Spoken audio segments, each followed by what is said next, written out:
Bem, pessoal, a gente falou, né, na aula sobre o livre caminho médio. A gente estava falando sobre colisões das moléculas nesse, nesse espaço microscópico que a gente está discutindo num gás, né? E claro que pensar em colisão, pensar nesse livre caminho médio, que é essa distância, né, que uma molécula vai percorrer até sofrer uma colisão, claro que pensando isso em média, e a gente expressa isso daqui por essa equação 1 que eu estou mostrando aqui para vocês, né? O livre caminho médio é o comprimento que você tem no sistema sobre o número de colisões que aquela molécula vai ter. A gente quer entender um pouquinho melhor, quer cavar um pouco mais a respeito desse livre caminho médio. Então a gente vai criar um modelo simplificado aqui. Você vai ver que no final eu vou fazer uma pequena correção no fator numérico, sem dar muita justificativa, mas eu acho importante a gente fazer esse modelo simplificado para que a gente entenda melhor o que está acontecendo. Então, nós temos praticamente que a condição de colisão nesse modelo. Então eu estou pensando aqui, uma molécula ela tem um raio molecular R, que nós vamos determinar aqui, como eu grifei aqui. Então você tem aqui que duas moléculas vão colidir, mas a gente tem que pensar inicialmente qual é a condição de colisão que a gente vai ter. E a condição de colisão que a gente vai ter, se a gente parar e analisar esse primeiro desenho aqui no item A dessa figura extraída aqui do livro do Randall Knight, ela é baseada no seguinte: se você tem uma molécula aqui, tá, em que a distância entre os dois centros dela, então se a gente pegar aqui um raiozinho, basicamente aqui, ó, esse centro, aqui tem um raio R molecular, né? Se a gente pegar esse outro raio dessa molécula que é R, né? Se a distância deles é 2R, você vai ter uma vai raspar na outra. Se a distância for maior que 2R, então você imagina essa moléculazinha aqui, você colocando ela aqui, ó, um pouquinho mais afastada, você vai ver que as duas não vão colidir. Então você precisa ter como a condição de colisão que a distância entre esses dois centros aí seja pelo menos menor que 2 vezes o raio molecular. Isso é muito importante para que a gente entenda e a gente faça o modelo. Agora, o que é importante para a gente é que a gente vai ter um certo número de colisões aí do sistema. E a gente tem que tentar determinar qual é que vai ser, o quanto vai ser esse número de colisões que a gente vai ter nesse sistema, né? Então, basicamente, o que a gente pode escrever aqui, né? O número de colisões que a gente vai ter, basicamente tem a ver a fazer um outro modelinho. Então, por exemplo, aqui na figura B, você tem uma molécula de amostra. Essa molécula vai passear aqui por um caminho, por uma certa distância que você está vendo aqui desta figura B, e ela vai passear por aqui até encontrar, por exemplo, essas moléculas alvo em que essa molécula cinza aqui que você está vendo vai colidir nessas moléculas alvo. A hora que ela colide nesse cilindro aqui, nessa região desse cilindrozinho, ela muda de caminho e vai por esse outro caminho aqui que eu estou mostrando com a minha canetinha aqui, até daí colidir com outra molécula alvo.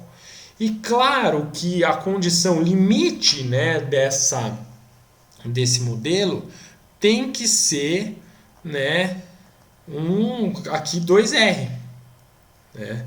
Então tem que ser esse cilindro esses cilindros curvados tem que ter um raio 2R aí para que você tenha essas colisões. São as condições de colisão que você tem, né? É fundamental que você veja isso daí e que você entenda esse modelo como um modelo aproximado. E bateu de novo, condição de colisão, aqui de novo a nossa partícula, tem que ter no limite aqui um raio de 2R aqui, tá? Muito bem. Então, basicamente, a gente entende aqui que de todas as partículas que você tem no sistema, né, confinadas num sistema de volume V, que você tem aqui, o número de colisões vai ser uma fração, né? Uma fração do número total de moléculas. E como é que a gente entende essa fração? A gente está vendo que as colisões estão ocorrendo nesse cilindro aqui. Então, as colisões modeladas nesse cilindrozinho, nesses diversos cilindrozinhos, tem a ver com o volume de colisão que está ocorrendo, que foi modelada nessa figura B. Então, eu entendo isso daqui, eu posso entender esse volume aqui de colisões sobre o volume total aí do sistema como sendo a fração, tá, do número total de moléculas que você tem no sistema que vai provocar a colisão nessa partícula, nessa molécula alvo. Então aqui a fração de colisões que você tem aqui. Então essa fração de colisões que você tem vai ser a seguinte. Vamos descrever isso daqui. Então o número de colisões que você tem vai ser um N sobre V. Agora o volume desse cilindrozinho aqui, tá, que é o volume do cilindro que a gente modelou, ele vai ser dado como sendo o quê? O volume do cilindro é π, né, vezes a área desse cilindro aqui, ó, que a gente está mostrando, a área da base desse cilindro, né, que tem um raio de 2R ao quadrado, vezes o tamanho desse cilindro. Só que o volume desse cilindrozinho, o tamanho desse cilindro, a altura dele é basicamente o quê? O que é essa altura do cilindro? O comprimento do cilindro. É SL, essa distância que a molécula vai percorrer aqui. Certo? Muito bem. Para ter a sua colisão. Ok? Então, nós vamos desenvolver que o número de colisões pode ser escrito assim. Vai ser N sobre V, só rearranjando um pouco. Vai ser 4π R ao quadrado vezes L. Então esse é o número de colisões aqui que a gente vai rascunhar e rascunhar de forma bacana. E essa é a equação 2. Vamos colocar a equação 2 na equação 1. Muito bem. Então o livre caminho médio vai ser L sobre esse N sobre V, 4π R ao quadrado L. Corta o L. Então a gente sai com, nesse modelinho simplificado, que o lambda vai ser 1 sobre N sobre V, 4π R ao quadrado aí do sistema. Muito bem. Então, veja só. Se você vai para um modelo mais sofisticado, né, esse próprio livre caminho médio, ele tem um fator que eu não vou mostrar aqui para vocês, mas vai ter um 4, vai ter um fator aqui, raiz de 2, tá? Que eu não vou comentar nesse vídeo, porque a gente fez um modelo absolutamente simplificado. Tem um π aqui, tá? N sobre V, R ao quadrado. Mas por que ele é um modelo microscópico interessante? Porque, veja, a gente está contando o número de partículas confinadas no modelo, né?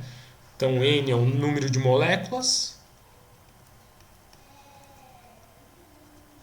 num volume V, um volume do recipiente, tá?